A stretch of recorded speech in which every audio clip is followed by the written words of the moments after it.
Guys আজকে সকাল সকাল বিল্ডিং থেকে ভাবলাম একটু ডিউকটাকে নিয়ে ঘুরতে যাবো, সেজন্য যে ডিউকের কাছে গিয়ে যে ডিউকের গিয়ারটা মারবো তখনই মনে পড়ে গেল খাপ্পাচ্ছে আজকে তো আমার পরীক্ষা আছে।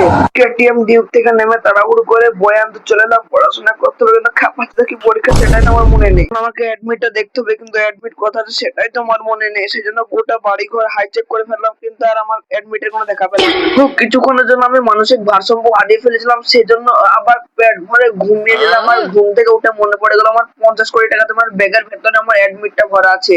আর ব্যাগে হাত ভরে দেখতে পাই তোমার অ্যাডমিট, আর আজকে আমার পাতিহাঁস পরীক্ষা আছে।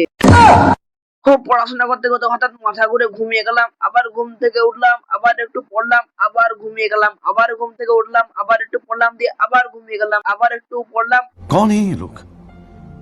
ফুলদানি দেখলাম, আবার ঘুমিয়ে পড়লাম। ঘুম থেকে উঠলাম, বাইরে গেলাম, খাবার খেলাম, খাবার খাওয়া কমপ্লিট হয়ে গেলে আবার এসে ঘুমিয়ে পড়লাম। আবার ঘুম থেকে উঠলাম, ঠান্ডা লেগেছিল, এক গ্লাস ঠান্ডা পানি খেলাম, দিয়ে আবার ঘুমিয়ে পড়লাম।